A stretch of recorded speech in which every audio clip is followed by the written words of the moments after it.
I'm hoping tonight I can raise your awareness to a new level so that you begin to do it in a more conscious way.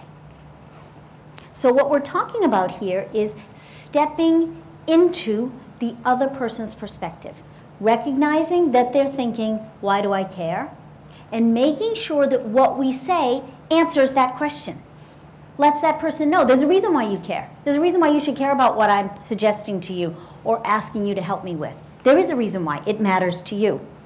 Daniel Goleman, the author of Emotional Intelligence, that some of you may be well familiar with, and also Social Intelligence, which is his newer and really extremely good book that I recommend very highly.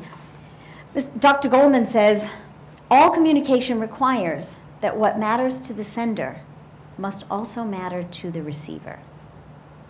And that's what this is about. Now, when I say you take the other person's perspective, do I mean that you simply do what others want? Do I mean that you think of their perspective just to be nice to them? Absolutely not. You are employed to do a job. You have got to go into that conference room or that meeting or that call or that situation and get what your bosses employ you to get. Put forward a point of view, get cooperation from others. You have an agenda and you need to achieve that agenda. This isn't about just giving the other person what they want, but it's about getting your agenda by thinking about what they want. And that subtle difference is huge. So once you start to think of the other person's perspective, you prepare better. You better anticipate their reaction. So as a simple example, if I know that I'm going in to request budget from someone who doesn't want to give up budget to me, and I pause and think, well, why doesn't he want to give up the budget? Does he not have it? Is he lacking in resources? Does he have other high priorities? Does he think mine is a bad idea? Does he not want to back my project? Is it a personal thing? Is it because he doesn't like my boss? There could be 1,000 reasons why he does not want to give me that budget. But I want that budget, and I want to persuade him. So I step back and I ask myself those questions, and I get some answers to why maybe.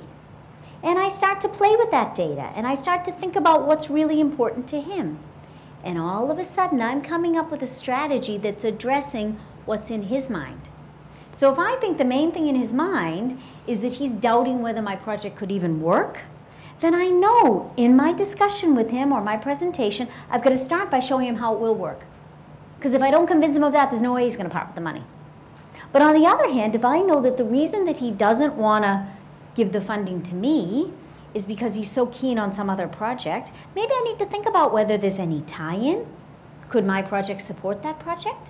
Could we share any resources? And begin to address it from a decision that I know he's already got in his head. So I'm working with what I know about him in order to make sure that I'm prepared. Now, if I know, for example, that he's probably going to get defensive, and I say to myself, well, you know, he tends to get defensive about these things. Here's the good news. Once I recognize that, and I figure he's going to get defensive, then I don't take it personally. And you know what happens when I don't take it personally? I stay in control of my own behavior. When we get offended, we usually lose control because we're busy feeling emotional. So it's not so easy to behave in an even-handed, rational way. But if I've prepared and thought about it and anticipated, I walk in with so much more composure and control.